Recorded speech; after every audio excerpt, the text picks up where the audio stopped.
I was the type of person I had to learn it the hard way.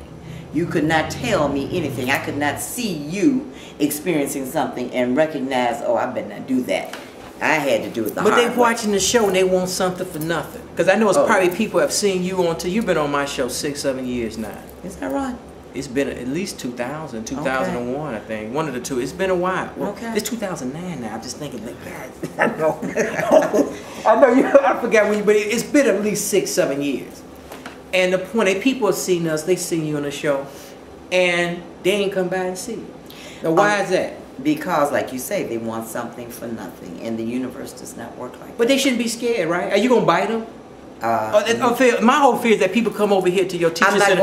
You're going to hustle them. You're going to hustle, try to get some money out of them. I'm not going to hustle some money out of them. I'm not going to hustle anything out of you. If you come to my teaching center, I guarantee you'll walk out with more than what you came in with. But you got to drop the attitude of something for nothing. That people want. They always want something for nothing. And that attitude stops you from getting. Because this is a reciprocal society. It's one motion, giving and receiving, giving and receiving. If you do not give, you cannot receive. I like what the Reverend Ike said. You can't, if you got your hands tight like this, you can't receive. You can't receive. Absolutely. your money's like this. Get tight. Hold on to that money.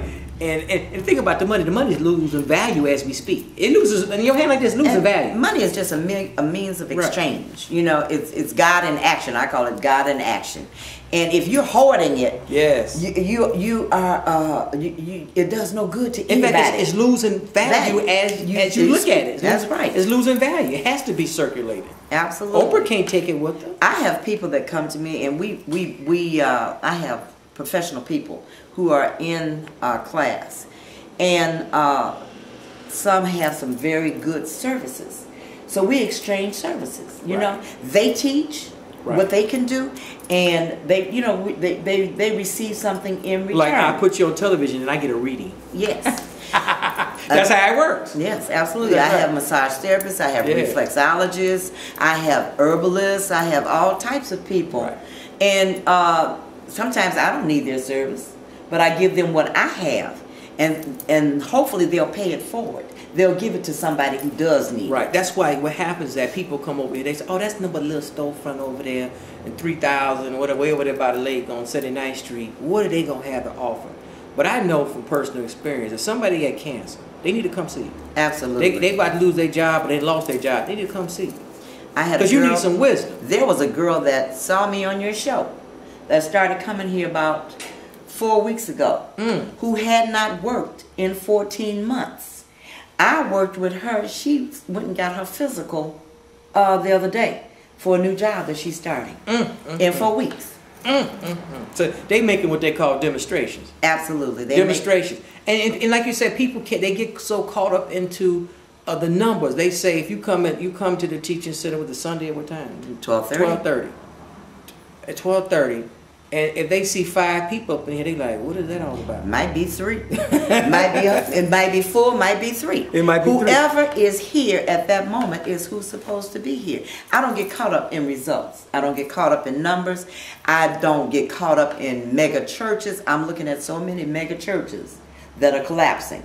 Oh, they're going to collapse. Okay. Oh, they're going to collapse. All I want to do, if I can, each one can teach one. If I can leave a legacy where somebody can step into my moccasins when I leave, that they can help somebody, that's all I'm interested in. If I had a mega church, you couldn't get to me.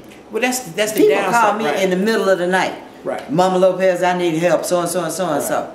You can reach me 24/7. Right. And my members know if you need me, I'm there. And see, and that's the beauty of it. Like I was telling the students that I said, Mr. Sims, one of his goals always be a multi-millionaire, but I'm not a multi-millionaire as of right the February, whatever this is.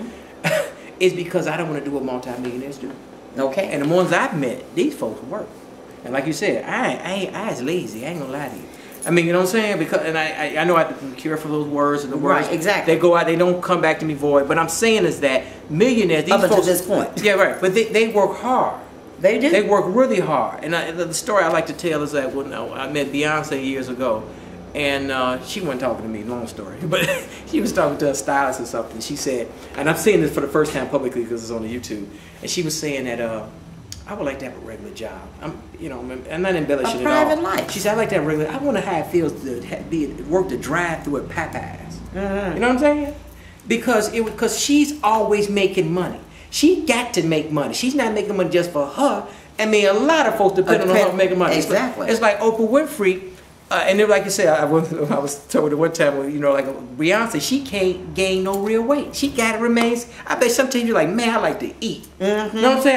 I like to throw down. But she can't throw down. I don't feel like getting up and working out today. But they got to. I don't feel that my trainer, that girl, what's her name? The blonde girl, Jessica Simpson. She like, let me sit down and eat. And she has a baby or something. When she got a boyfriend, she got a little chubby, but she enjoying herself. But when you a star, you can't really let go. You making money for all these other folks like Oprah. I bet Oprah probably, and I don't know Oprah. Oprah called us to be show, but I'm saying I bet Oprah Winfrey probably said a couple of times, "I want to quit." But she can't quit. This making too much money for people. Can't quit. I saw one of her programs where her trainer was on. I've met a trainer before, Bob Trainer. Nice guy, right? And really he nice was guy. saying that she was in survival mode all the time, and I'm always in survival mode. I can't relax. And enjoy. No, but how can I relax? Wherever I am, I'm being about my Father's business. Right.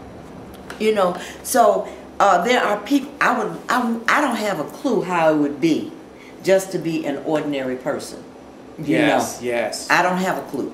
Right. I'm always teaching, and I've lost a lot of personal relationships. With people. You know what I'm saying? Right. Because I would switch into teaching mode.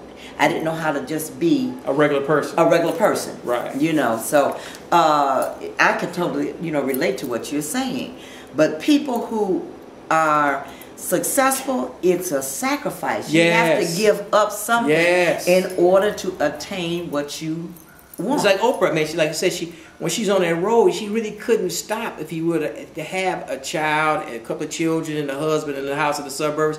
It's rolling. Oh yeah. I mean, it's rolling so hard. That's why I say I see some of these famous folks, and man, especially if you say you're the hot rapper, you're a hot singer, you got to travel the world, and make money. 'Cause you don't know when it's going to end. And you got to stay on top of your game. You got to stay on top of your game. You don't know when it's going to end. I have a friend of the family who plays professional football, and I want to talk to him call him up and talk to him because he's in the last year of his.